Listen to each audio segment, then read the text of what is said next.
Hi, hello, my name is Gator Garden Homes, and your name isn't Gator Garden Homes. And today I am here with you all to analyze this Homestuck pilot frame by frame. Last time when we did this for the trailer, I had a lot of talking points prepared. I had all this stuff. This is going to be a lot more of a casual thing because I don't really have things prepared. I have seen this pilot 3 times, and I do have a lot to talk about. But I don't have last time where I had pages of the comic prepared to bring things up. So I think first thing what we're gonna do is I would just watch through it and then talk about it. But I think it's better to just kind of, since it's so long, it's only 11 minutes. It's short, but it's so much longer than compared to the other thing. We're just gonna get into this for right now, and we're just gonna keep going. So first off, this opening frame. This is obviously post-Earth. Earth post-Spurb, right? This is millions of years in the future, and we see the broken down cities over there, and oh, why is this not working? Is it working? It is. Okay.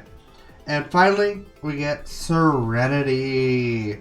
So, for those of you who don't know much about Homestuck, Serenity is this little firefly right here, and major spoilers for anybody currently reading, but Serenity is actually a talking piece for Calliope, specifically this version of it being a talking piece of God tier Calliope. So it's kind of interesting. The first thing that they're showing us is God tier Calliope, and I think that's really, they know what they're doing, right? Normal Calliope does use a Serenity type thing in the dream bubbles, but this is clearly clearly the God tier one, because normal Callie can't fuck my words, can only manipulate things in the dreamscape from what we've seen. So Serenity goes in and flies into the hatch where we know the mayor is down in.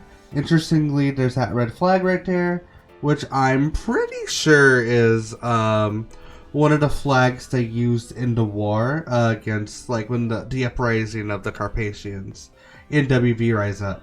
We go down, which this is also an iconic thing. Actually, currently I'm doing part of the Homestuck reread group, and we just got to this part in the comic where you kind of look up as the mayor falls down. It's just kind of cute. Serenity flies in. First look at the giant screens, much bigger than how it was in the comic. In the comic, actually, it was there was a mini square right here, for John's point of view, and this whole thing looked like a house. But I get it, this makes more sense for the TV show format. Also, I must mention, the animation for the show is surprisingly beautiful. I know this team is really good, but I just wasn't expecting it to look this good. Here we see the mayor typing shit out. You can see the green arrow on it. And then here is the mayor in all of his glory. Yep, my roommate just got home. That's what that notification is. The mayor in all his glory. This is a really good design for the mayor. I don't want to listen to this one. I want to listen to this one. It's a really good design for the mayor. It's just the fucking mayor. He's literally just a stick figure. But still, I like how they did him. Okay, skipping some frames. And we see the first shot of the neighborhood. We see this shot in the trailer. And we kind of zoom in. And everything becomes real. And now we're in here. We're in the bedroom. Interestingly, the movie posters, like I pointed out in the trailer video, are kind of blurred / not made clear what they are. I think they still look good, and it's clear what they're trying to be. Back here, the calendar, you see the betas came out on the 10th, and then the birthday on the 13th. This is actually kind of a funny thing, because if you all don't know, Homestuck originally came out April 10th, 2009. And he made the entire thing in Flash and realized it was too much effort and it was just too bad. Because if you look at it, it's all way too smooth and not pretty. So Hussey took that down and restarted everything. And within 3 days, made Homestuck on April 13th, which is why that's John's birthday and why the beta came out on the 10th. Okay, John's waking up. He seems to be wearing a tank top. Okay. I mean, that makes sense. He's sleeping. And he gets his shirt. And so here we see the first dad note. Dad leaves notes like these all around for John. We see them a lot in the trailer. I mean, in the comic. And the cakes, John's favorite thing. Getting dressed for the day. And here's the iconic shot. Here's the money shot. Now, I will say, this specific shot, like, I didn't get Hazbin Hotel vibes or from any of this, right? The animation style is very unique. Or very distinct, that's what I meant to say. But this specific shot, I don't know if it's the arms, I don't know if what. This is the first shot where I'm like, yeah, this was definitely made by the Hazbin team. Not that it's a bad thing, but you know. John looking around. The narrator is currently talking right now. He's like, April 2009 is this young man's birthday. This is, Zeus Mel Pooplor. So, yeah, the narrator, if you don't know, the first few pages of Homestuck is just, like, it's a very iconic thing where this young man stands in his bedroom on his 13th birthday or whatever. For the first majority of the first 4 acts of Homestuck, the comic was actually entirely based on responses from the reader. It was actually almost in a way like I compared to like a D&D campaign where Hussey, the writer, was the DM and we were all the players, and you put in commands and stuff and Hussey picks the ones that best advance the story. So this Zeus Mel Pooplord was a submission for John's name. Ended up not being chosen, obviously. It's a joke name. And then he goes, that's not my name. My name is Sean Egbert. It's very, very funny bit. I mean, is it actually that funny bit? Not really.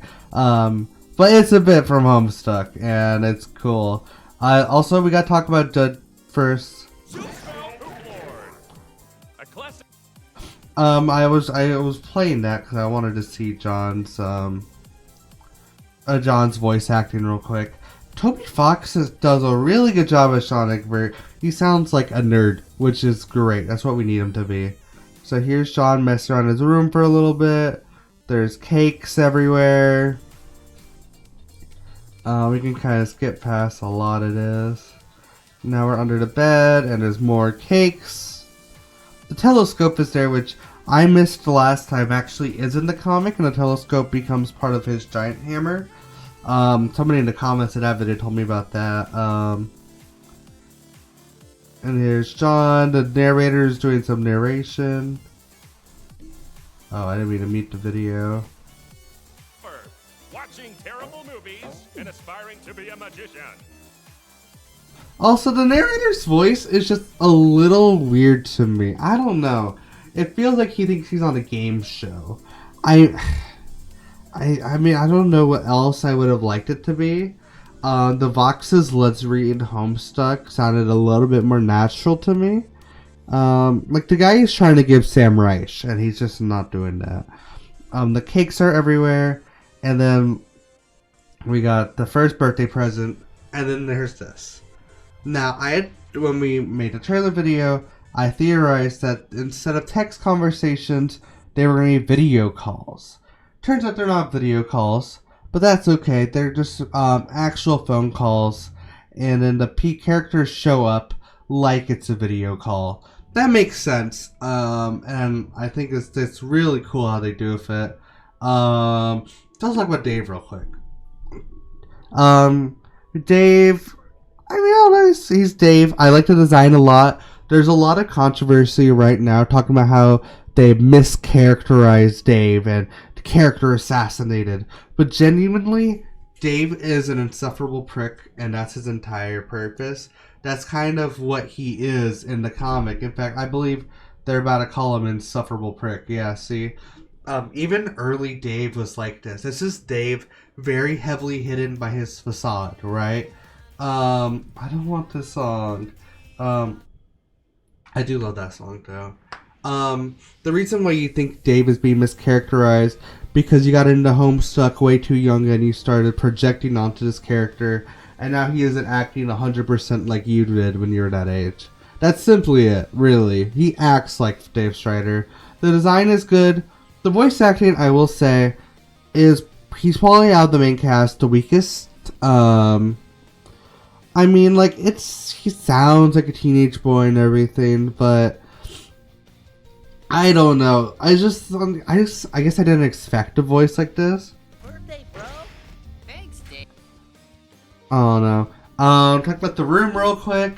We got the Snoop Dogg.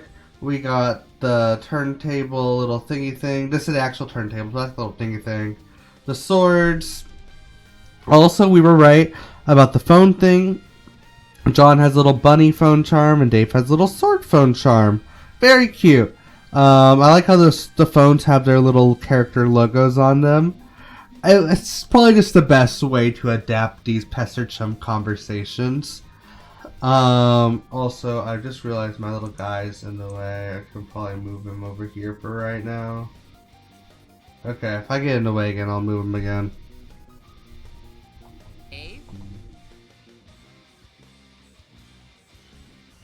Also, I really like this, how they constantly play with the frame and everything.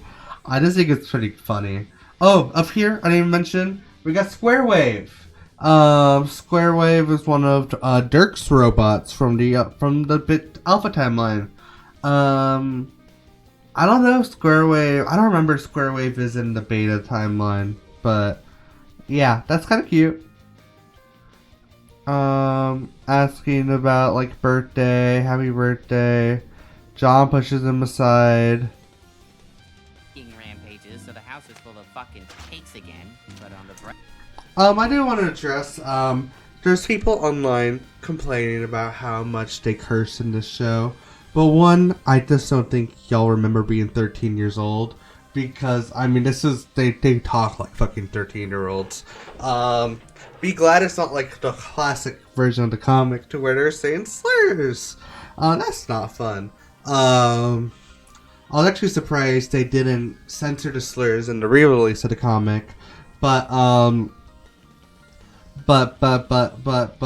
yeah, I mean, them saying fucking shit all the time, like, they're fucking teenagers. It makes sense. People just are so quick to blame Bibsy Pop for stuff, and I'll be the first to say stuff about Bibsy Pop because, I mean, she's kind of a shady person. But she has no involvement within this show. All she's doing is footing the bill, and they're showing her things, and she's like, cool. Like, that's what they said in the interview. This is mainly by the director Sky and by Andrew Hussey. And Toby Fox as well. I'm pretty sure he's an executive producer. So, yeah, there's that. Okay. So he's opening the birthday present. Okay, so people were wondering how Homestuck was going to handle copyright. Because Homestuck has a lot of references to things. Like, Snoop Dogg being Snop Doggy here, right? Like, that's funny. That makes sense. My big question, if this show gets picked up, what are they going to do about Betty Crocker? I feel like they should just get a license from Betty Crocker themselves, but I also feel like Betty Crocker wouldn't want that because it's going to be harmful to their brand. You know, comparing them to, like, fascists and everything. So, I don't know. They might, like, change Crocker to himself a K or something. I genuinely don't know what they're going to do there. But looking at this frame a bit closer, we see the beta right here, the turntables, also the ironic Dave selfies that he has hanging up. These are all from the comic as well. This one actually looks like the original art style. I'm not sure. And back here is, that looks like a Game Bro thing. I don't know what this poster is. Is this This is obviously meant to be the symbol for male. I don't know. If this is from like a band or something, then I'm just being stupid. But I think it could have something to do with Dave's queerness. I really like how they did this. The stylized text. Yes, another 1980s. The disc. I didn't even realize this is the red disc on the shirt. Whoa, that's crazy. Oh, the camera. Yeah. Dave has a love of photography, which we later find out, and I really like that. I also love Dave's love for archaeology, which is something he finds out he loves later in the game. I don't know if that's going to come up at all, but... And here we go. John gets this. So this is interesting as well, because this is a movie poster for Little Monsters, but they call it Little Fucking Monsters in this. So I'm assuming that's how they got around copyright here. And also there's no logo in this. I just need a Homestuck only playlist. But yeah, also the character looks a bit more like the Homestuck trolls here, with just how the horns look as well. So yeah, foreshadowing, fun. I believe this is a very clever way to get around copyright laws. Okay, John looks at it. Jesus Christ. And here we see the first thing of this, where Dave is a little bit of a chibi, and it's like a stylized thing coming out the phone. I really like this. I think this is really cute, and I'm really glad they did it this way. It's like, it adds to it. So much fun. Like we're gonna talk about later with Jade. It's so much fun. Okay, let's keep going. And here's John doing a happy dance. He's so excited. Okay, in the back, Problem Sleuth poster. Can I get a better picture of it? Problem Sleuth. Problem Sleuth is, I want to say it's the third webcomic by Andrew Hussey of Jailbreak, Bard Quest, Problem Sleuth. I'm pretty sure it's that order. Either way, Problem Sleuth is really funny. It's really good. Here's a story about Problem Sleuth, actually. One time, I was sick and I was at school. It wasn't pink eye, but my eye was red from being sick. And I was reading Problem Sleuth on the computer and I was giggling to myself. And this girl across from me was convinced I was high because I was laughing while my eyes was red. And I'm like, I'm just reading something funny. And I was like, I've never been high before. So I don't know. Here, there's an anecdote from me, I guess. Problem Sleuth is very good. I highly recommend it. John goes and he goes to pick things up, and here we got so the glasses. This I believe is the picture of Harry Anderson, who is a musician that Dad really likes. And we see here the capsule, the Silent X. These are John's capsule cards. They're about to explain it in the show, but this is essentially the inventory system in Homestuck. It's just a part of the world. I really like how they show it here, of just John throwing things into it. I think it's very cute. It's just a very fun visually, right? I think it adds to it a lot. A great tool for storing, combining, and stacking items. I love the narrator being a real thing within canon, and John being like mute. I think that's really funny. And here, I was watching this with some friends, and they were like, "Ugh, why are they explaining the Silent X and Capsule Log stuff in the episode?" I think it makes sense, because if they just didn't bring it up, it would have been confusing to people that know nothing about Homestuck. And they don't linger on this for too long. They just say how it works very basically. This is a lot more streamlined than how they do in the comic. And also, if they didn't do this, they wouldn't be able to have all the fun with the Silent X like that they do later on, even in this episode. But later on in the comic. Yeah, it makes sense. It's cool. It pushes things out. I like that Dave can hear it and Dave ridiculing him on everything. I think that's pretty funny. Ridiculing on by turning off the narrator, but also about his modus type. Okay, better view this way. Sweet Bro and Hella Jeff on the wall. Sweet Bro and Hella Jeff. For those of y'all who don't know, Sweet Bro and Hella Jeff is an in-universe comic that also exists, made by Dave Strider. It is a batshit insane, deep-fried mess of a comic.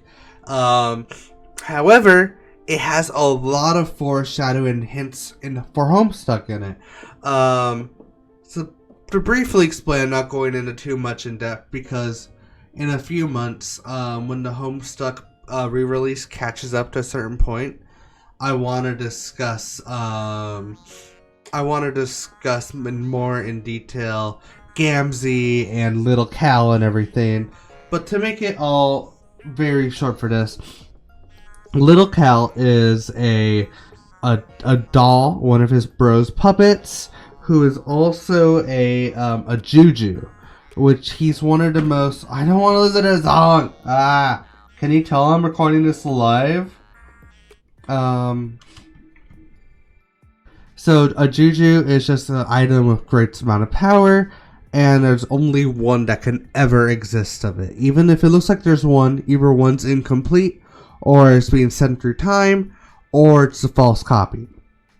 So within Homestuck proper, there is Little Cal living with Dave, but also tormenting him in his sleep.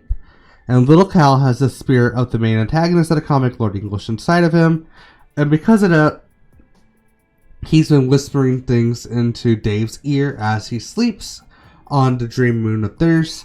And also, the main Little Cal has been influencing Dave's bro as well. So, it's complicated. I'll explain the timeline of Little Cal later, but he basically exists at 2 points in the same timeline at the same time. So Little Cal is making bro more like Lord English, and then installing more stuff inside of Dave, which is why Dave has such a weird problem with women in the beginning, his repressed homosexuality, and why he knows so much to be foreshadowed. Like later on, Sweet Bro and Hello Jeff foreshadows the death of Kanaya, or at least her perceived death. So yeah, I think that's really interesting, and I'm really glad they brought it up here. And also, it's just silly. Here we see Dave's modus, the hash map, which assigns point values to vowels and consonants, and then throwing it into a number out of 10. It's pretty interesting. Also, there's the apple juice we see in the comic that Dave says is room temperature and is convinced later that it's piss. It's just pretty funny. Also, this apple now is a stand-in for the Fruity Rumpus Asshole Factory, which is the fan collective for the Homestuck community, where comics are being, like, fan projects are being officially licensed on there. And I actually work for one now. So if you're watching this and you're like, I want more Homestuck content, I recommend reading the comic HOMESLICE. I'm currently a writer for it, and it's a really good comic, and we have a lot of fun stuff that we're working on. All that's besides the point, though. Let's keep going. Which the modus. Okay, another poster here. John not knowing about his data structures. I mean, that's just John. And then Dave's like, what? You're gay or something. I don't remember. And then the fake arm bit. That's pretty good. I mean, I'm glad they brought the fake arms in. Because, yeah, it's silly.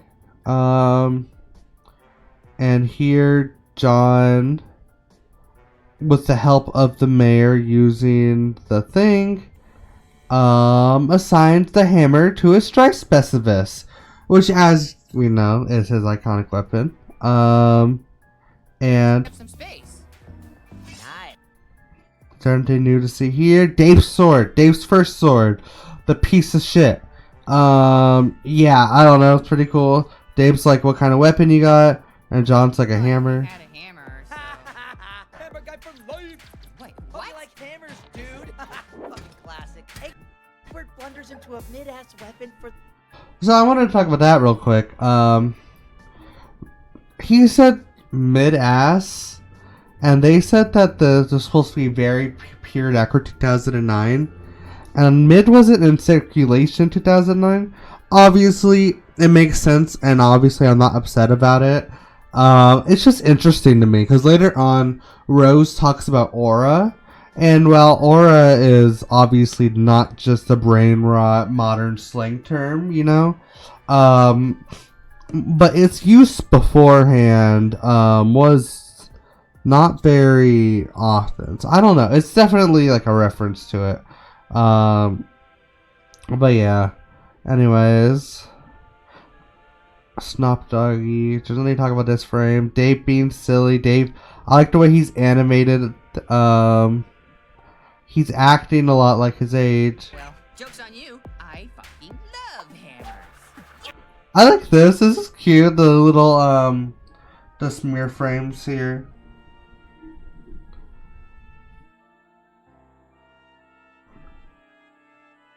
Okay, now he's talking about the beta, I believe. The day of your birth?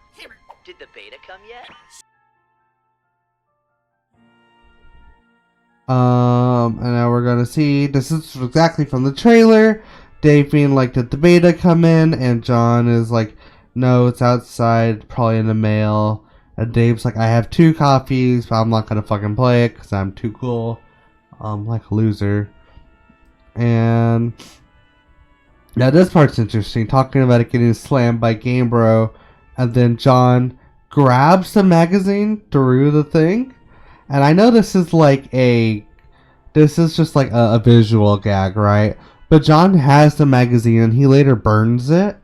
So I have a few questions. Either this is just a cute gag and that's it, which I'm willing to accept. Or, I mean, so... Okay. Either that, or, what I think is more like, or is it more likely, less likely? I don't really know. Either way, or this is just a fact of the world that when you call people, you can kind of interact with them in a little bit, like in small ways. I mean, in a world where inventories are real and where all this stuff is real, I mean, is it really too much of a stretch to say that you call someone and you can reach through a little screen or whatever? I don't know. I don't think it is, but it's cute. Damn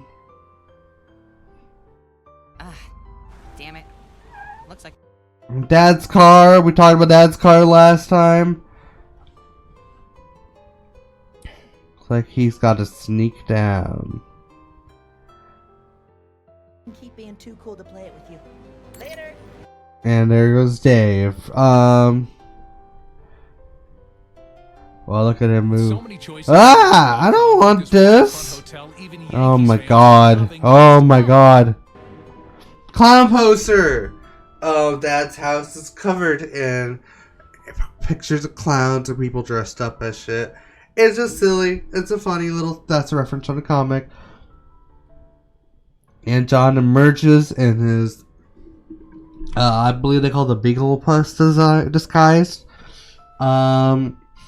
Yeah, I mean, I don't know. It's silly. It's funny. That's John Egbert for you. There's the more infamous clown poster right there. And now he falls down the stairs. I like how he goes from there to there. That's pretty funny.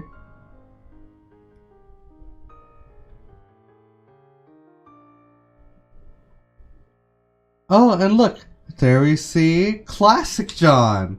That is the comic version of John on the wall. I don't know.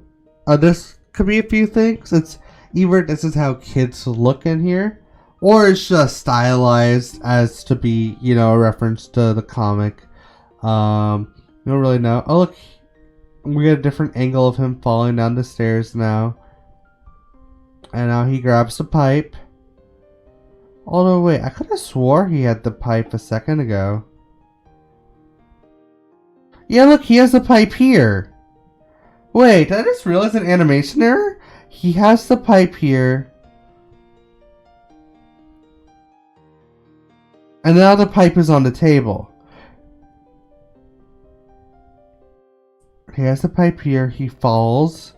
And the moment he falls... Does he still have it? I don't see him having it here. Okay, he has it here. He has it when he falls down there. Is that the pipe right there? It's so blurry, I cannot tell.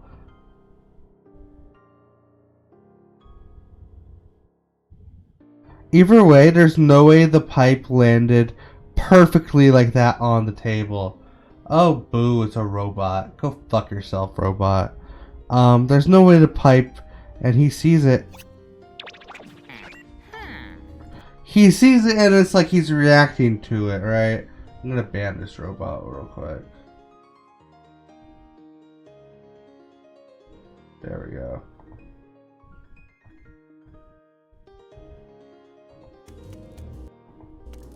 Oh, I didn't mean to do that. Okay, let's go back into this. Okay, TV on the wall. Yeah, that's just there already. More pictures of clowns. My roommate just left. And then we see Nana. Nana is a very important figure in Homestuck. And it's nice to see Nana. Obviously we knew she'd be here, but, you know, it's just cool. I love Nana. And here we see John's present that he gets from Dad. And here's another one of Dad's infamous notes. I believe in you. Aww. I love that they added that "aww" because it just shows how much John loves his dad. You know, out of all the characters, John and his dad have the best parental relationship. And it's just really sweet. And I'm really glad they put that in there, that John at least appreciates what his dad does for him, even if he hates the presents. I remember seeing a comment when the trailer came out being like, oh my god guys, is Homestuck canon to the Helliververse? Because look, that's one of the demons. That's I think they said it was like Mammon or Mammon.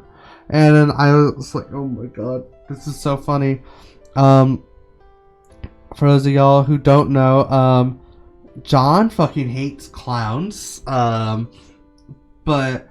he unconsciously scribbled on all his posters and stuff a bunch of clown shit because when his dream self is asleep, he has a clown doll there that's feeding negative energy to his dreams.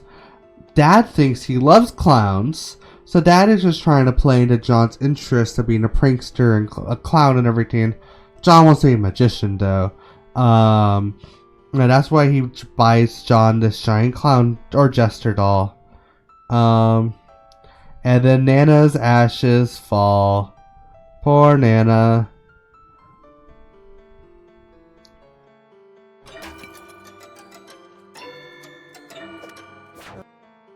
John, of course, his fucking his ringtone. I don't even remember what that song's called, but that's a.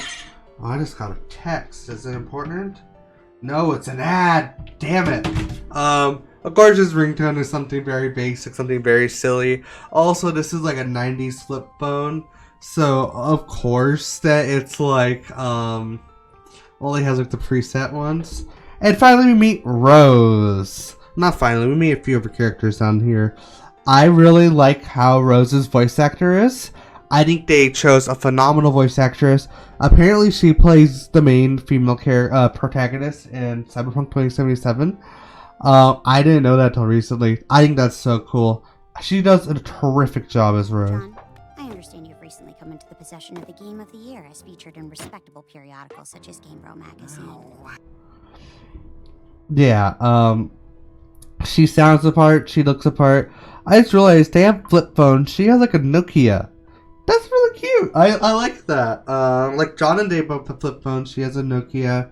That makes sense. And also her phone we saw a second ago has her logo. It does.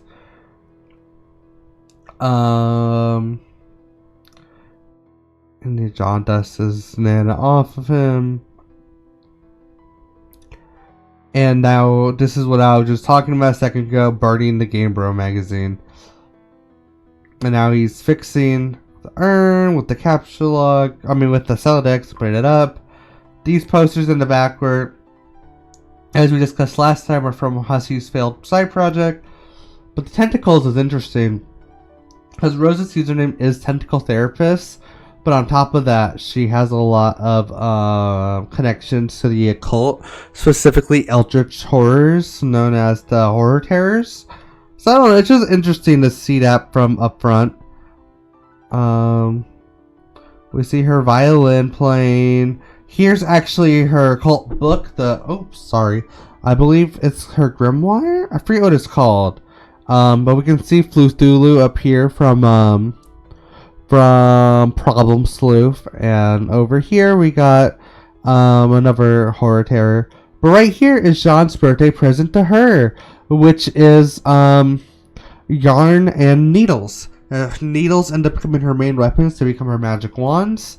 It's very cool. I think that's just neat to the pad right there. And down here are Rose's journals. She has two.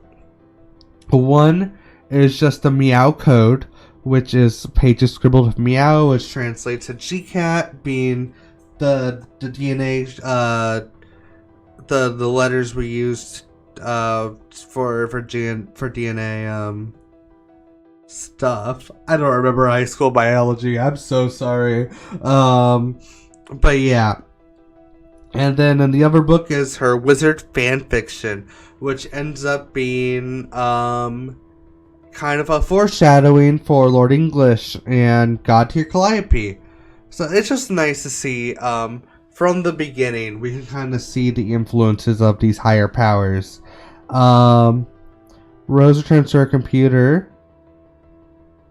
Now they're talking about John. It's my birthday and I'm sick of cake. That's funny. I didn't realize they added statuses. This is new. They added statuses. They have banners, a call, video, birthday, a suburban neighborhood. Ain't that the truth?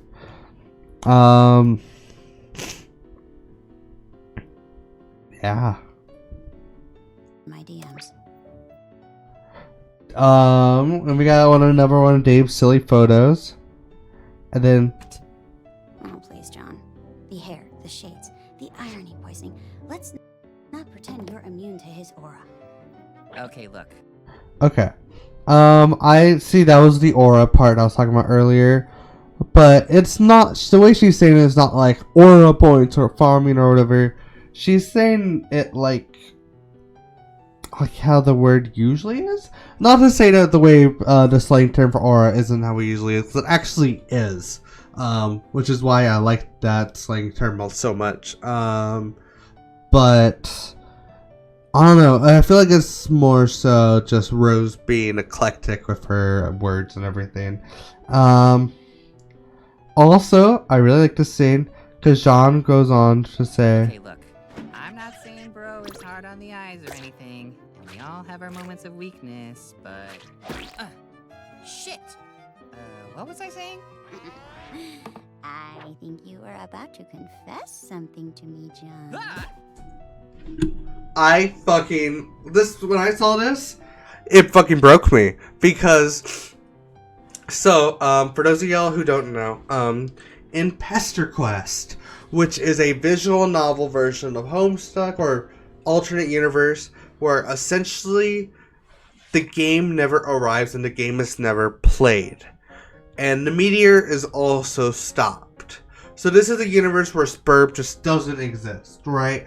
And within that universe, we learn that Dave, so the end of Homestuck, the big thing that we find out Dave, although it's referred to that the whole comic, is that Dave is queer.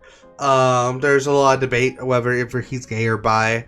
I think it's more sense if Dave is bisexual because his weird thing he has with women is all... I say bisexual. It makes more sense if Dave is gay because of the weird things he has with women. Because Caliborn hates women, and the way Dave acts towards Jade in the beginning, it never seems to be like a romantic thing, but to me it feels more like Dave feels like he has to feel this way towards Jade, because she's the only eligible like bachelorette who isn't his sister, right? Jade definitely has a crush on him. I just don't think that Dave actually has feelings for her. And then people always bring up Dave Sprite, who canonically dated Jade for a little bit. But Dave Sprite was also just as much in the closet as Dave is. So, I don't know. That's a whole other side tangent. But within Pester Quest, they revealed the truth that we all known for a while is that Dave has a crush on John. And John never reciprocates, mainly because John doesn't fucking know. He's too dumb and oblivious and is not in touch with his own feelings. So what makes it so interesting is that John is actively pushing away these feelings, literally right here, pushing Rose away, and him blushing and everything. I don't know. I think they really are going for the queer angle here. Now, there is a few different things this can mean. One, this could just be a little thing that doesn't really mention much. He is 13 after all and was just saying random bullshit. Two, they could be trying to do the June Egbert arc, which is, if you don't know, is a fan. Andrew Hussey did this competition where if you found one of his hidden signed candy bars he hid throughout the world, you can make a canon wish to Homestuck. Somebody wished to make John Egbert canonically trans into June Egbert. And then Hussey said it was done. However, we have yet to see a single piece of media adapt June Egbert, and it's been years. It's been at least almost 5 years at this point. The theory is, at least my theory, is that June Egbert will be showing up in Homestuck Beyond canon, the sequel comic, when Terezi brings back John's dead body. That is my theory. I think I might make a whole video on that theory. And then when they come back, they'll come back as June. Because Candy John is not becoming June. There's no fucking way. So if they're going to be doing June in this show, I think, one, that would be a disservice to Homestuck as itself, because I still think it's weird that a fan's headcanon was just made canon without them actually doing anything to make it canon. And also, this is supposed to be an adaptation of Homestuck proper, not any side content. Obviously, there's going to be changes made within the comic, or the show. I think that's too much of a change to do. So I think realistically, John has always been portrayed as, he calls himself several times non-homosexual, but it always, at least to me, comes off as I'm too stupid not touching my emotions, I'm just not going to deal with it. So that's why I find this scene to be so interesting. I'm really curious to see where this goes in the future, because I don't think they're going to do the John and Dave relationship at all, but at least making this canon is going to do a lot. Oh my god, I thought I added more music to this. It's going to do a lot for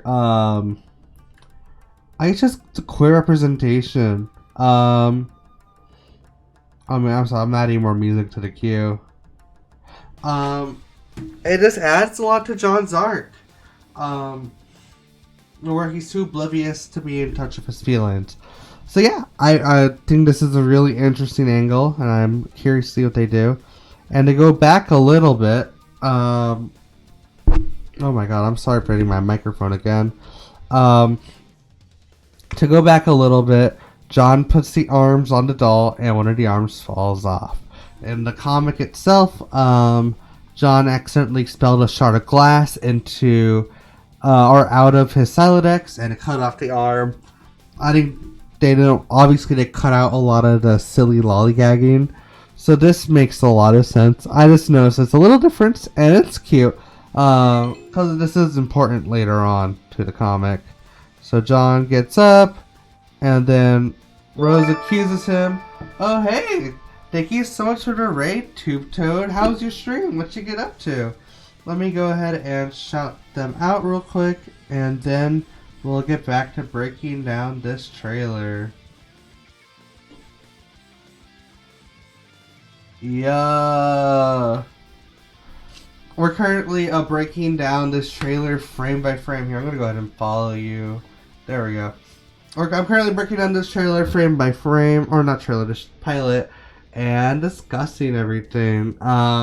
I just talked about this current scene where it's clear that John is, they made him a lot gayer. I love that this, it's not, I wouldn't call this bait, but I love that they include this little seed. I'm real curious to see where this goes going forward. This is so crazy that they did this. Okay, let's keep going. I've been live for almost an hour. We're not even halfway through this. I knew this was going to be long. I'm going to put it out on my stream. Were you also doing something very similar? Okay, yeah, see, this is John literally pushing away his feelings. And now we see he goes... Shut the fuck up. You're making me blow my stealth mission. Right, because he's trying to sneak outside. But first he goes into the office to try to find Dad.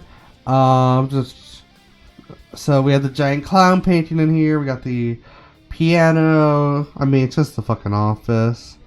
Now he has the bowler hat. Reacted to it at the start of the stream, then read half of Act 3. Hell yeah.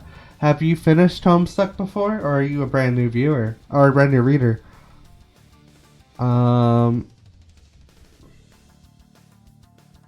There we go. He gets the cat. And we see some more Rose's stickers. This is a reference to her when she goes grimdark in Act 5, Act 2. Pretty fucking cool. She's saying the line from the trailer, you're wearing one of your silly disguises. He is. Read it twice? Hell yeah, me too. I'm currently reading it for a third time right now. We got the capsule card down here and the deck of cards.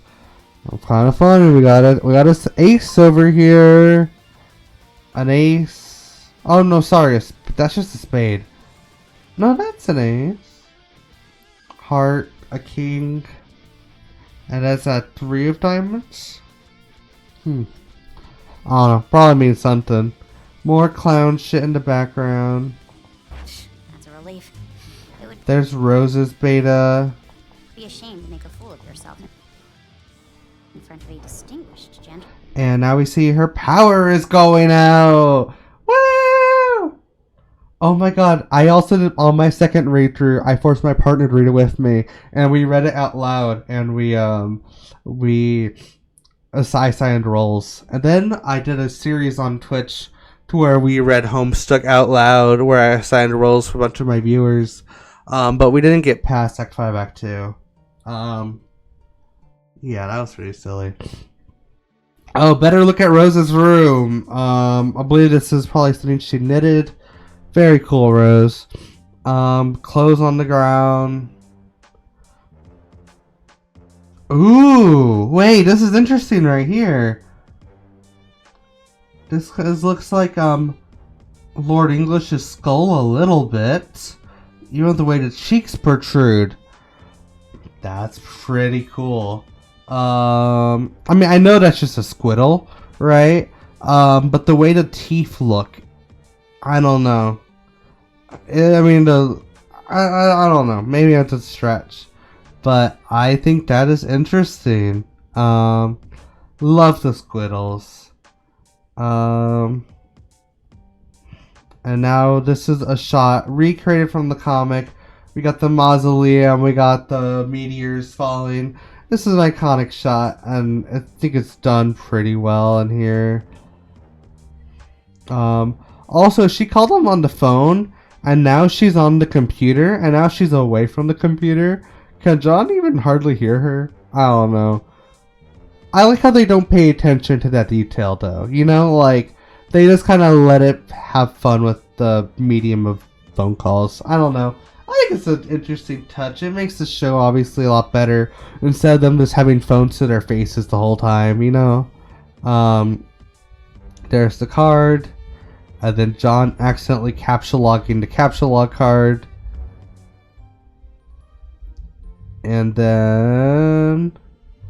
Okay, we see classic John there. Talks about going to the mail. And then this... Earl himself will feel the tingly touch of my probing magician's fingertips. So, I think Toby Fox does a great job as John. But this outburst and his outburst that he does in a second here just feel a little... not out of character, but they feel a little, like... weird voice acting wise. I don't know. This is just a me thing. But yeah, this is pretty silly. He goes, I'm literally wearing perhaps the silliest disguise ever right now, and have been this entire time. Haha! Bye, sucker!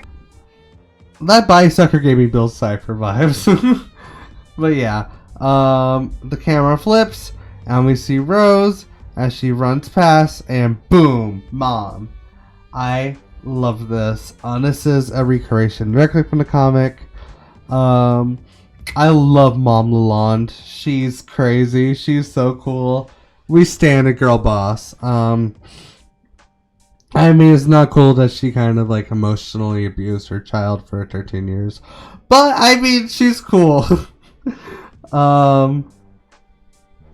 Okay, yeah. It goes to the gray screen, and now we're outside. We're outside. John goes outside. And...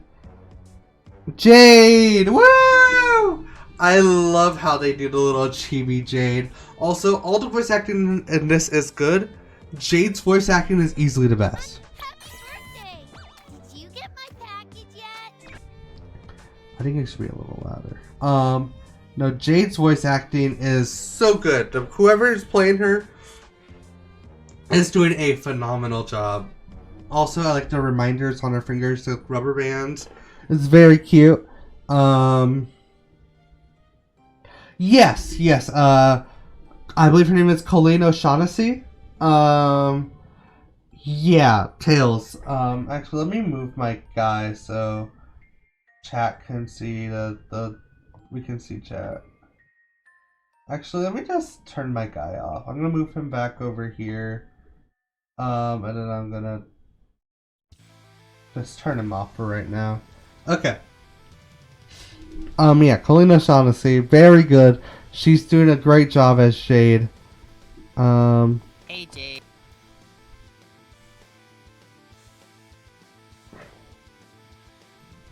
And there's John's, I want to see the way they did this. So, 1 frame, 2 frame, 3 frame, 4 frame. I really like that. I like how it's kind of jumpy. I don't know, it just feels so Homestuck to me. Also, the sky, it's just like so... I don't know, something with the wind and the clouds is so nostalgic. I fucking loved it. He opens the mailbox, and there's nothing inside. This isn't Homestuck! What the hell? John! I love that she's glitching. Are you still there? I can't hear anything. Yeah, I just loved it. This is so cute. And now John is listening. The streets are empty.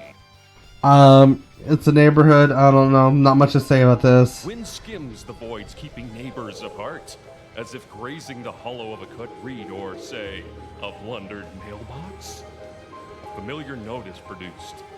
It's the one Desolation plays to keep its instrument in tune. So, the note of desolation, that's what this is supposed to be. I wish they had the wind chime, you know? Because to me, the note of desolation isn't this piano song that's being played. It's the fucking wind chime. I think it's missing so much. Because in the comic, all it is the page. You hear the wind chime, it scrolls up, you hear the wind, and then it says Homestuck. Chills. Physical chills every time I look at that page. This is cute. This is good. It's just, just give me the wind chime. Okay, we go up and we look up, and this, when I saw this for the first time, also gave me chills. You narrate. And I got really like, I understand it's very in character for John to say mute narration. I don't want this shit. I wanted to hear the rest of the speech. I wanted to hear them say, "You have a feeling you're going to have a long day." Like, that is the most iconic line from Homestuck, I think, ever. And I was really upset that it wasn't included in this. Again, I know this is just me nitpicking. It doesn't actually affect the show if they included that or not. But come on, you know? Thank you for the follow, Tube Toad. Yeah, I just wish that they said the line. I followed you back earlier, just so you know. But yeah, John's mean narration. Please, John. And you? Jade being adorable. I love this so much. Genuinely, I'm obsessed with this art style. I'm obsessed. I'm obsessed with Jade as well. I just love her. They did the hair banana so well. If you don't know, Hussey kind of drew the shape of the hair. I was like, I gotta make this weirder. And so he just drew like a banana on her head. And that's what this is. And now it's like her most iconic defining feature. Did you get my present? Oh, I like how angry she gets. It's really silly. The present inside the car. I can see it. A green package, right? But it's locked in my dad's car. Great. That's it! I'm so glad it arrived! Let me know when you open it. She's literally the sweetest. Also, I think this is Dream Jade, I'm pretty sure, talking. He does the... this is really the he's about to do it to a meme. And I think that's pretty silly. I don't know if that was intentional or not. Probably has it. I've been trying to avoid him, as you can well imagine. I sure can. Sounds like the game I play with my grandpa sometimes. Yeah, I love that. And... Are you messing with me again? Never mind. I don't know really, but Rose and I wanted to play. And we got the beta in here, all the kitchen smoke. Hell yeah. I love that he just Spider-Man poses. That is so silly to me. Actually, let me see. How did they do this? She gets hit with the meteor. Oh, wow. I didn't notice that. She kind of like Pibby glitches. And then he jumps. 1 frame. 2. This is pretty fucking good. This is really good. And then he comes down and Spider-Man poses. Oh, sorry about that. I'm still recovering from an illness.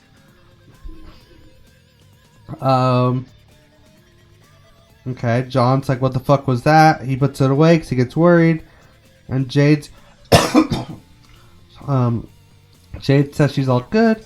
Good luck with your game. And she's gonna check it out. Just be careful, okay? I will. Bye, John. Beautiful. I love this. I love this so much. Dave calls again. I have a feeling this show is just gonna be non-stop phone calls. Which, to be fair, Homestuck is non-stop text messages. Well, I have a feeling at a certain point I'm like, this might be a little much. And that's what I felt in this one. Especially since this phone call adds nothing. And it's just Dave being silly about the title drop of the show. And he is messing with shit. Your space cadet BS. Dave, Also, that was a little problematic. You shouldn't call someone a space cadet. That's kind of, I don't know. I thought they were going to remove a lot of that, but also Dave is a teenager, the 13-year-old, so that makes sense. For those of y'all that don't know, Space Cadet is kind of a negative slang term for people with mental illness, specifically autism. I'm a little surprised that made the cut, honestly, but okay. It is, yeah. Because the idea is like you're like not here, you know, in the head, right? You're off like in the clouds, but you're passing in the clouds, you're in space. That's kind of like what it's supposed to mean. It's a bad and negative phrase, and you shouldn't call anyone it. I wouldn't call it a slur, which is why I said it. But it's definitely not something you should say to someone. Drop with haste, bro. Up at the crack of dawn, early bird and all that. Just looked up at the sky. Boom! There she. I've only ever heard in reference to people zoning out, so I said no, like, ever. Yeah. I mean, I guess it has a couple applications to it, but still, it has historically been used for that. It has a couple applications, but it definitely has been used as a negative thing. John being annoyed at Dave.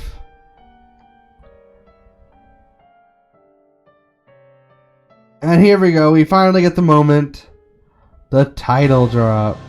The fuck is that? No. Now this... when I saw this, I fucking screamed. I was like, no. Like, obviously, I wasn't sure if they were going to include the retcon stuff. I heard it's really hard to tell the pacing of the show because they're condensing so much. Yeah, exactly, right. They said that this will not be episode 1, which makes sense to me. They're obviously going to redo this. But I think so far they've done a really good job. You know, when I saw this, I screamed. This is a reference to the retcon arc, and it shows just how much love that they have for the series. Also, if I saw a hand floating into space, I would be more scared of that than the fucking meteor. But within this pilot, we don't even know that the meteor is coming to John's house. We know that because we read the comic.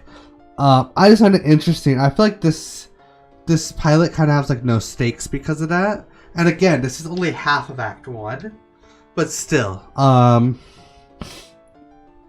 It's just, I don't know. That's why I think it's going to be picked up because it is so big and so popular. But my fear is that the studios are going to be afraid to pick this show up only because like this episode doesn't give a clear direction of where they're going. I wish they didn't focus on it, just live in a corner. Yeah, no, I agree with you 100%. I think that would have like if we go back a little bit, if they didn't focus on the arm and all that we saw was this and the arm was right here, I mean, I think that would have hit the mystery. And then that would have been, like, so cool. I would have still probably screamed at that. Or even if it was just this, right? And then they zoom past it, I would have been okay with that as well. I mean, it's fine the way it is. But I do agree with you. It would have been better if they just, have kept it in the corner. Yeah. Here's the meteor. And John goes back inside. Wait, I want to see this again. Okay. One frame. He's up. And then he's back down. And then he's up like that. And then he's on his head. And there.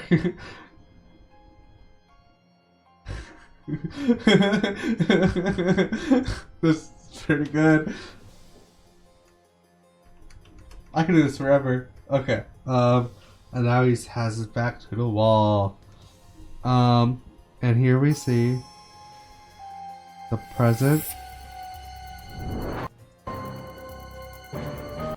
Adobe Acrobat What Studio. the hell? What can PDF spaces with AI do? Do your marketing I don't like AI. Boo! Boo! Okay.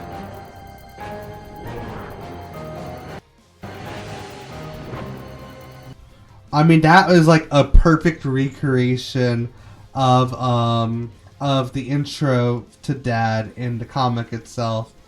Yeah, you got the pipe, you got the John slowly going in.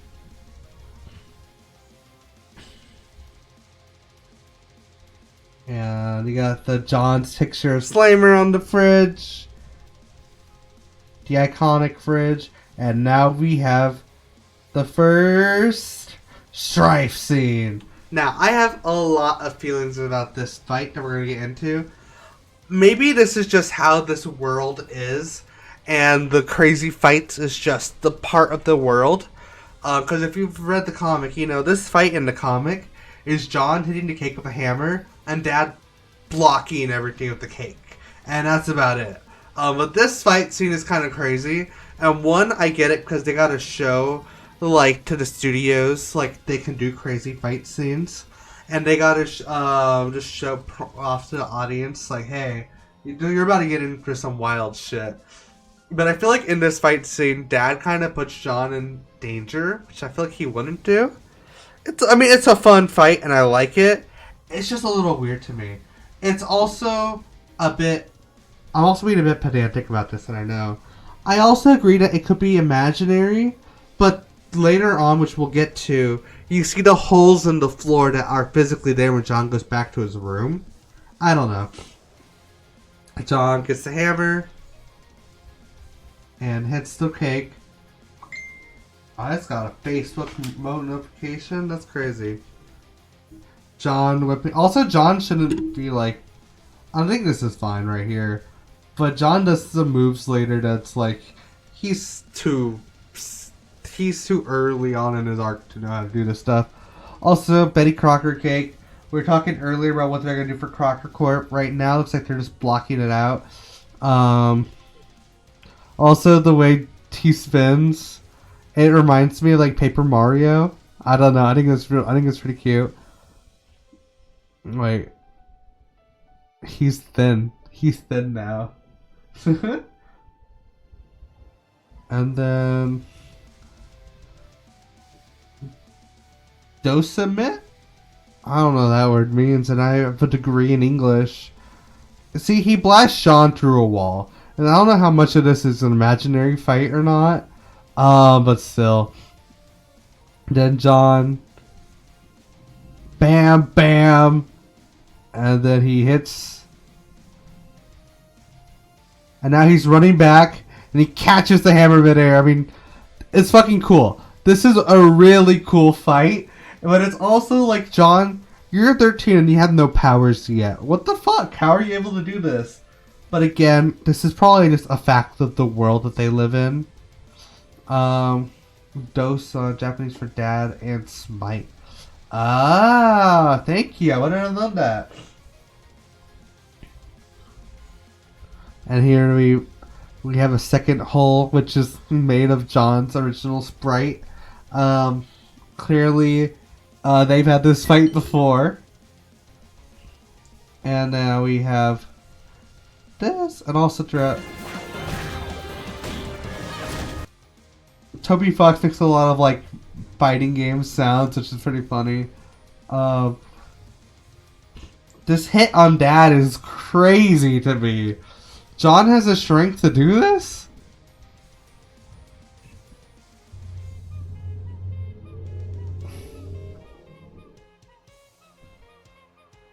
And here they go through the roof.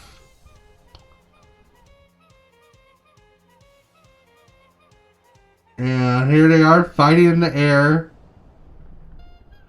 I mean, this is just crazy. This is just insane. And this is like fucking Sonic the Hedgehog.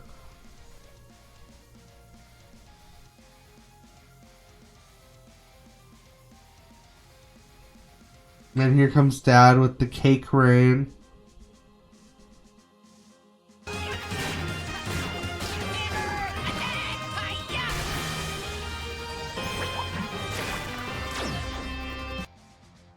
Okay. Also, I agree from you earlier. I love this remix. It is so good. John falling back and all this stuff getting knocked out of the Silodex. This is very silly. I love this. And see, here's the hole in the floor. You can see the bedroom. And now the kitchen. And I love this. This is so silly.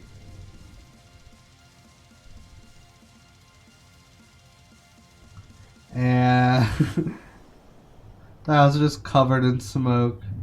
But I love this part. Dad comes to save John.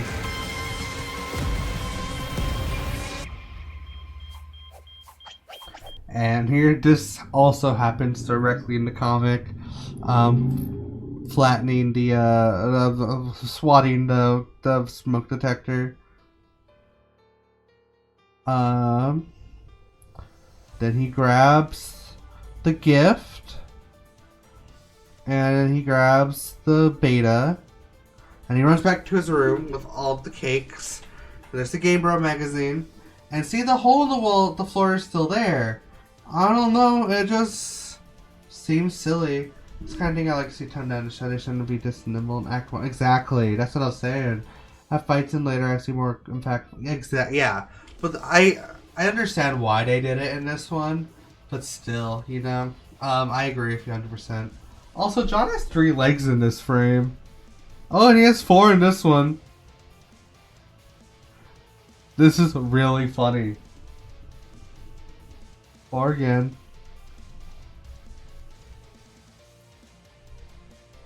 The whole move from the fight did it?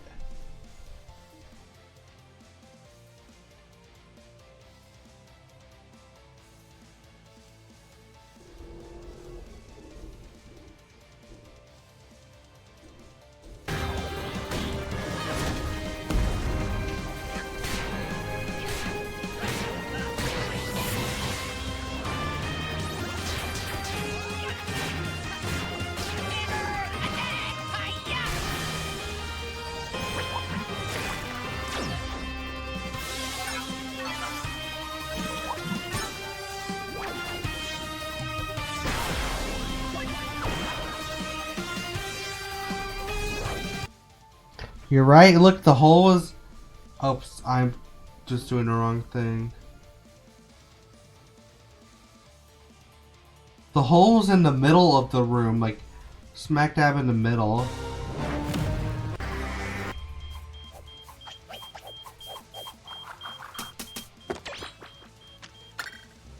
Finally got my beta. And now it's to the side. Yeah, that's interesting. That's kind of funny. That's the second animation error we noticed here. And there's a smear frame, very funny.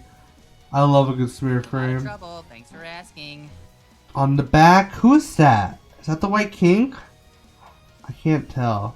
But we can see the concerts on the back. We see the Skynet logo, which of course is a reference to the company Skynet within the comic. The company that Jake ends up running. Let's look at the battlefield down here. Very cool. Oh, okay. This seems to be the building process. And then this is the frog statue. And he goes, I'm not going to play it. And then the mayor puts it into the PC for him. And it says Skynet System Incorporated, all rights reserved. Yeah, all that. Ironically. John, please install it with alacrity. Ignore Dave, John. Also, here's the ATH stuff down here. Jade's being like, you gotta play the game. You should play. There are so many cool adventures we get to go on together. Wait, I want to see this. So his bio's December 3rd. High-rise apartment in big city, Houston, if you don't know. This very Dave. Then John was like, sometimes I feel that you can see the future. And this is what I want to talk about most. This scene. So now, what we're coming up on. So now the mayor wants to switch to Jade's view. And here we see that she's been asleep this whole time. Meaning that, that was the dream bot talking with them. So that confirms that it was Dream Jade talking. I forgot to check that. We see Jade's gun, we see her machines, Squiddle's poster, the window, which is a teleportation window. It's essentially a wormhole. All very cool. See the uranium. And here we see where Jade's dream self is. We see her dream robot above the frog temple. We get to see her entire island. It looks so cool. We get a shot to when the temple was made with the meteor. This is all really cool. We see Dream Jade in her dream outfit. And now we fly up the iconic yellow and purple cloud, or pink clouds. We go through the cloud into the medium. We see Skya. And here we see the mayor from later on, after he drew everything and made Cantown, which I love Cantown. Here we see Serenity again, but this time with Case and Amber. Here he's just drawing. And now we get a glimpse of when John's in the medium. He has, that's just the pogo hammer, not Wrinkle Fucker. And we see all different imps. And this is just so cool. And I'm really excited to see this scene. Now we go past this, and we see Little Cal. First glimpse of Little Cal is a destroyed corpse on the ground. We see some cards on the ground. Specifically, that's the turntables and Dave Sprite's sword. And then Dave Sprite himself. Dave Sprite is from the failed timeline within Homestuck, where the timeline where Jade never made it into this game and John ends up dying. And then Dave Sprite makes his way into the main timeline by time traveling back and becoming the Sprite. Love Dave Sprite. Really glad to see this. I'm really interested to see how this plays out within animated form. I think this has so much potential. And here we go. What's the transition? The glasses. Here we see the Kingdom of Prospect. Is that John or Jade up on there? Prospect. Also, this entire thing is like we're trying to see into like Jade's dreams essentially, because John's like she can see the future.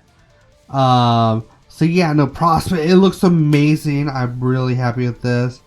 The more I look at it, the more I think that is John. And here we see Jade waiting for the timer. The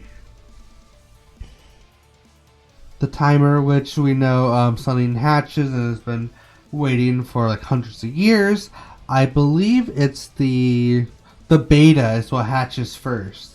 And now we get this. I believe is from Enter when Rose enters into the game.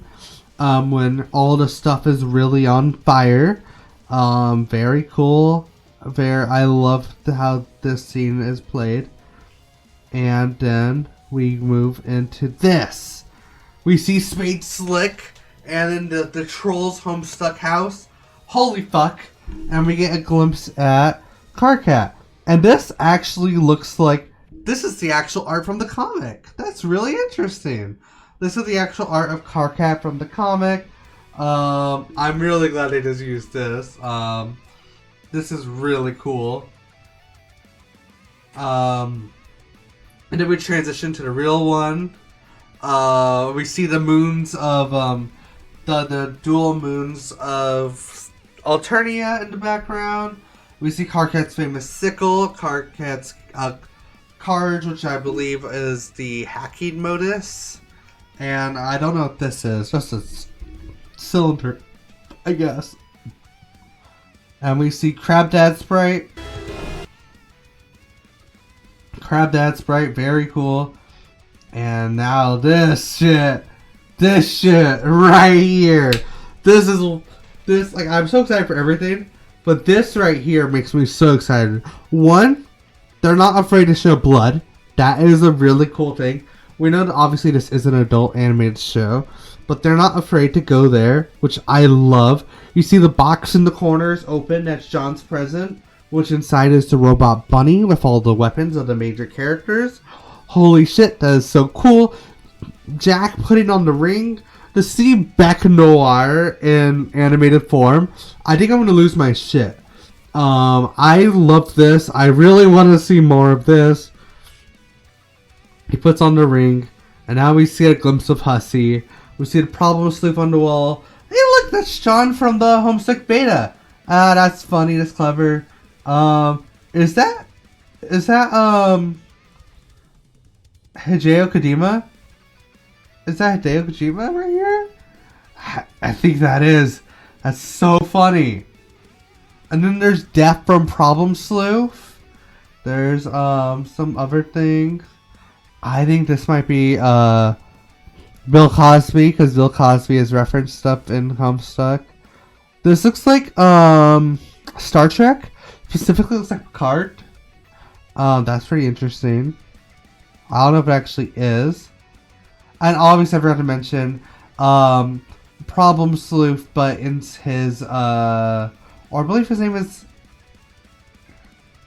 his name Problem Sleuth? Or is it A Stick?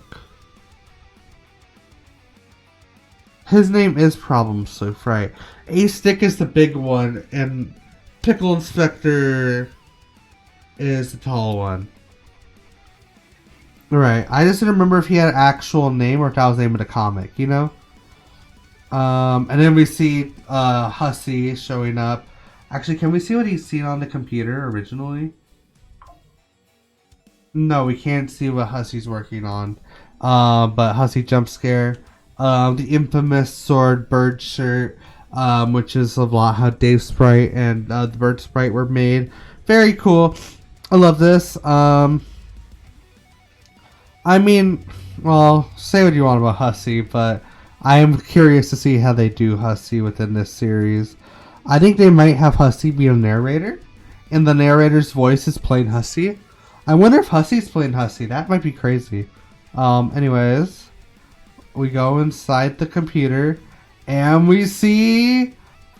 We get a glimpse of all 12 trolls, which, like, right? Like, oh my god. Okay, so first, animated Pfeffery.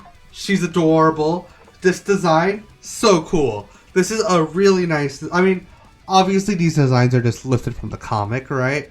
But I really like what they did here. She looks really good. And she's so cute. Now we see Aridin, which I will always be #1 Aridin hater. Fuck this man. But I can't lie. They did him really well. He looks... pretty cool. Yeah, no, I think this is a very good design. I just realized they're going in backwards order from blood color. I didn't even realize that when I first watched it. Here's Gamzee. Gamzee, I don't know, there's not much to say about him here. I think the makeup looks good. He looks cool. Yeah, Gamzee. We don't get a sense of height in this. I would like if he was very tall. That'd be kind of cool. Equius. He's pretty cool here as well. He's not that muscular compared to the rest of them, but also he's not in the comic anyway. He's just portrayed as strong, and I kind of like that more. Obviously, he is more muscular than like Gamzee, right? But still, I don't know. I kind of don't like him either, but at least he's funny, right? Then there's fucking Vriska. She has so much aura in this. This is crazy. I don't know. I like this design of her. I think this looks pretty cool. I'm excited to see Vriska in live action. Then here's my goat! My fucking goat! Of Terezi, my favorite Homestuck character.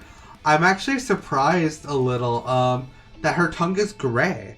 Because most people within the fandom believe, because a lot of our body parts are actually determined by our blood color.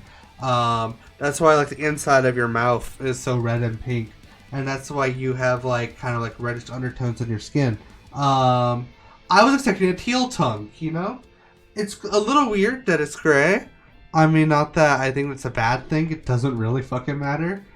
It's just a little weird to me, you know? Yeah, Terezi's my favorite character in all of Homestuck. I love that she's portrayed as weird here.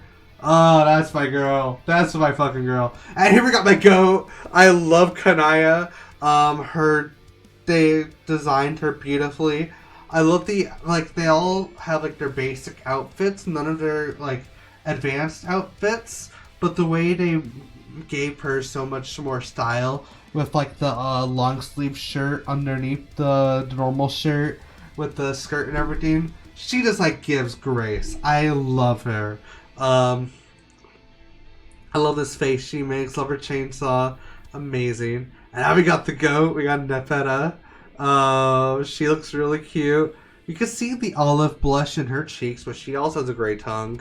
No, this is a very good design on Nepeta.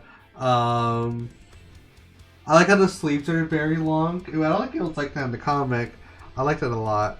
And here's Solix. I mean, it's Solix. It's hard to mess up Solix. It's a very basic design.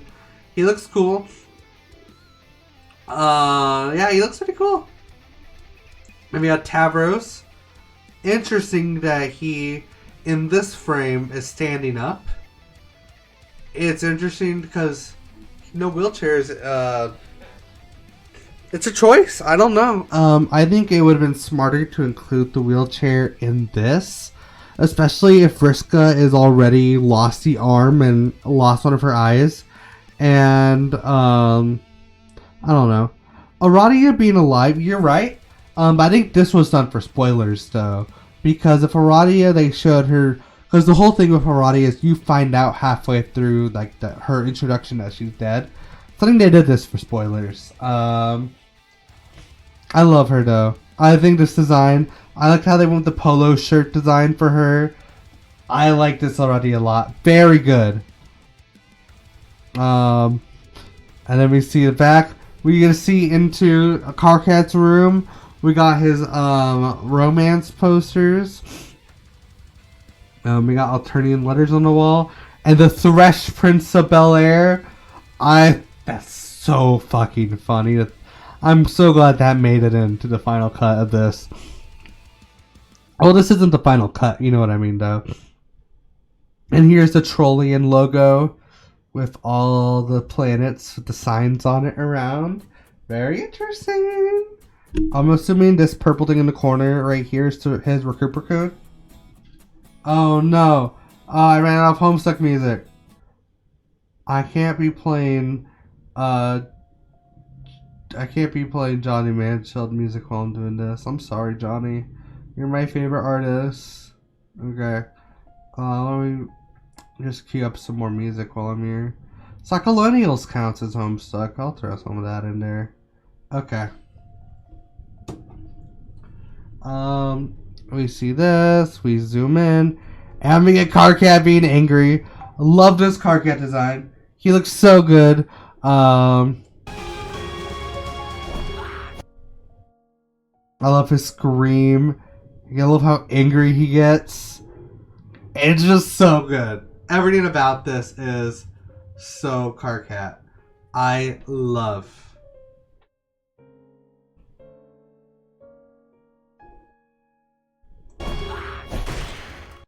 That's also very funny. It's one word and it's fuck.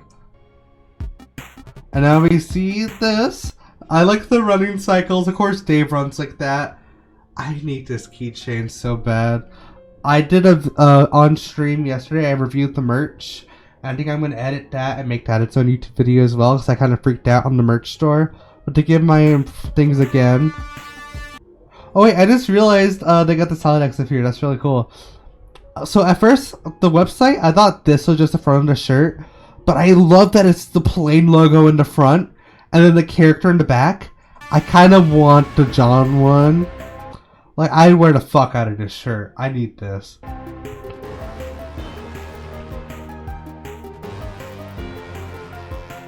I like the hoodie. The hoodie's really cute.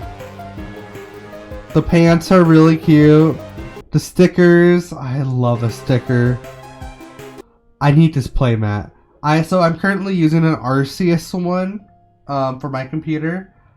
I need this. I like the poster as well, but I bought the Requiem collab poster from, I want to say, 2 years ago now.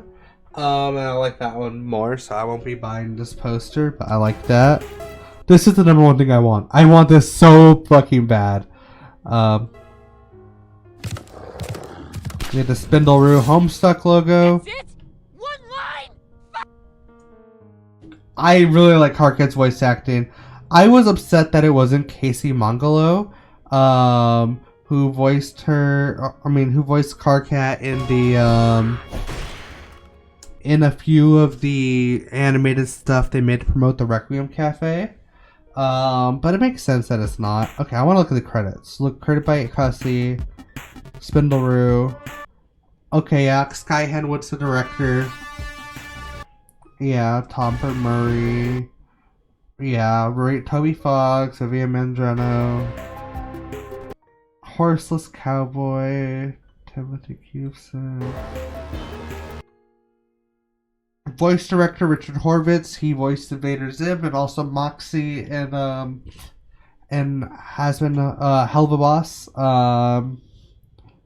All these look good so far. Here's the cast. Chris O'Neill. I have not heard of Chris O'Neill. I don't know who he played. I mean, I don't know. I might look this up in real time, actually. Because I've looked at the rest of these guys. Chris O'Neill.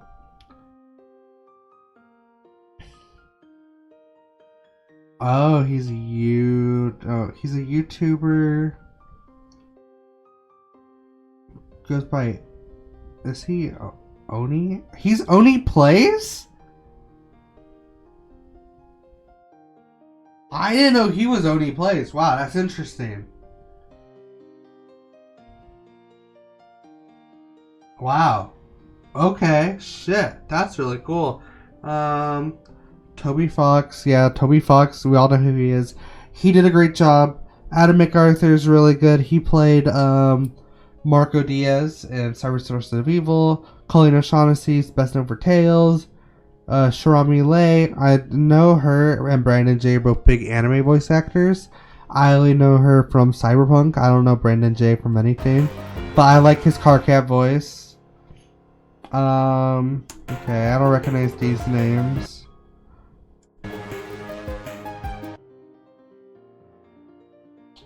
Round of applause to these animators. Holy fuck.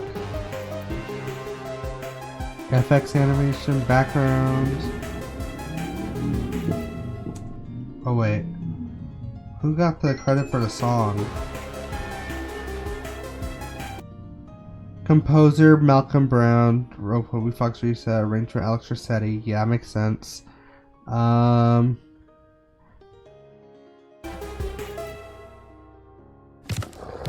Okay.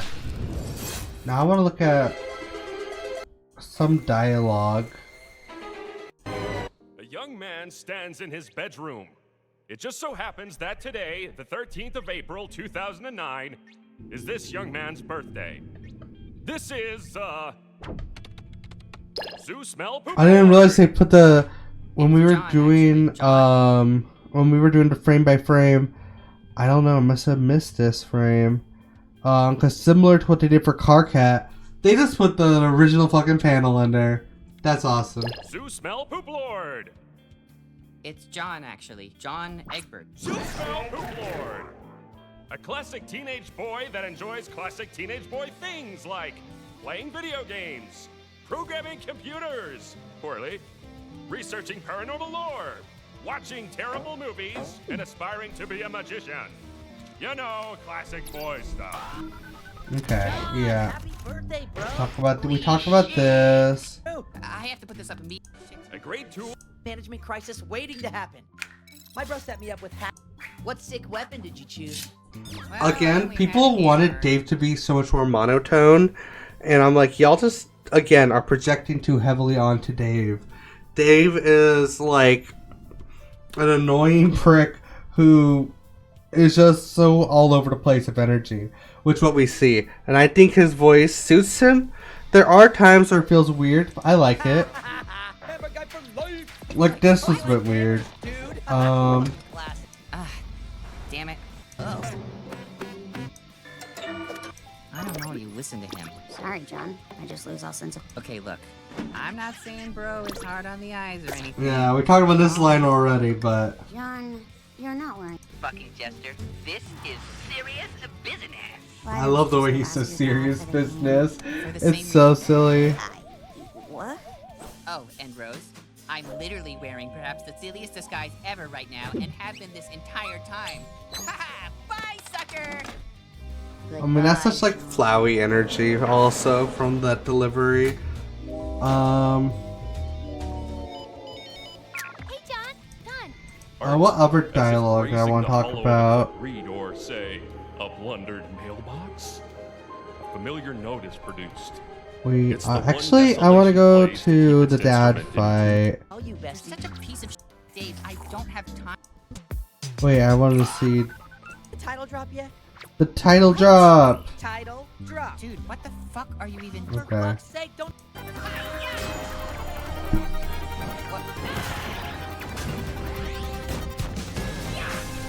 I mean, this remix is just so good.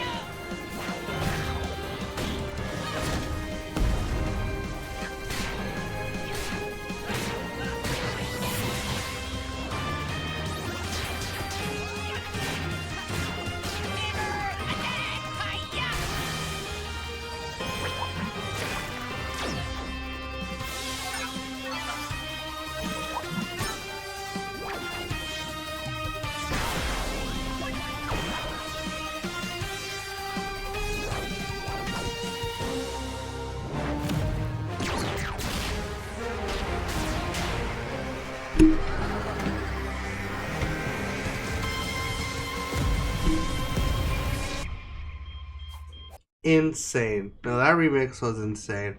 I want to listen to the song at the end here.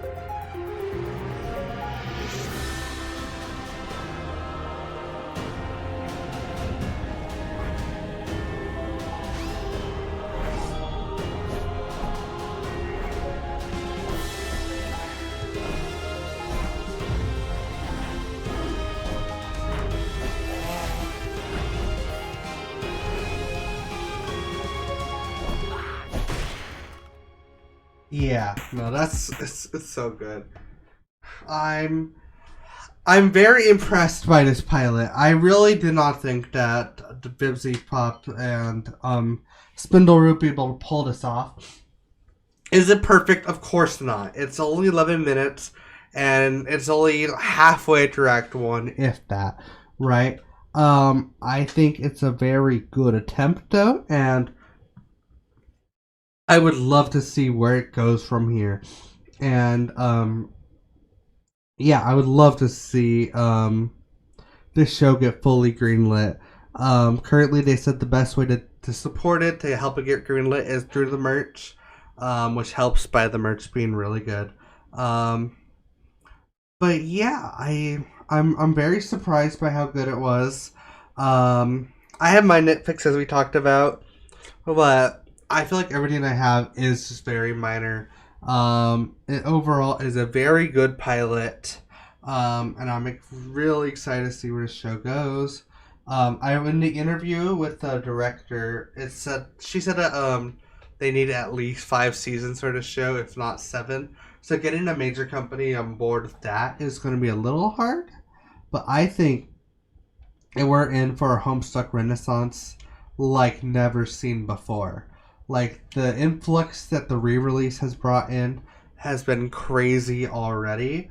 But now if you add, like, all the stuff all the attention we have on us now from this, I mean, there's no telling where Homestuck can go. I think it's possible that we can reach heights like never before. I think we can get past the 2012 peak of Homestuck if this show actually gets made. I will keep following this. When the show comes out, I might not do a full breakdown of everything. I'll definitely do a full breakdown of the first episode. But at the very least, I will talk about it. Because, you know, I love Homestuck, and I love talking to you all. Even though I think there's not a lot of people in here right now. That's completely fine. I love to talk out my ass. Anyways, thank you so much for being here with me tonight's stream. My name is Gator Garden Homes. Their name isn't Gator Garden Homes. And I will be live again on Tuesday, and I'll continue my playthrough of BioShock 2. If you're seeing this on YouTube, thank you so much for watching, and I hope you have a great rest of your day. And I hope you Homestuck it up, I guess. And for everyone else, don't leave just yet, because we're going to find someone to raid, and then I'll be out of here for tonight. Yeah, alrighty.